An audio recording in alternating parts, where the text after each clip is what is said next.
Vamos pra aula, gente? Irmã, cadê seus óculos? Poxa, eu esqueci!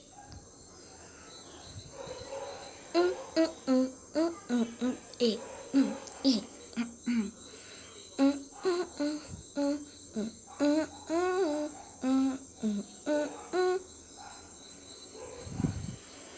Ué, porque ela quis ser só assim.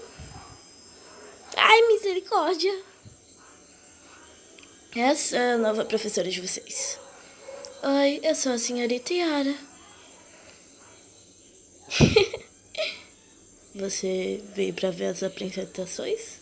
Sim.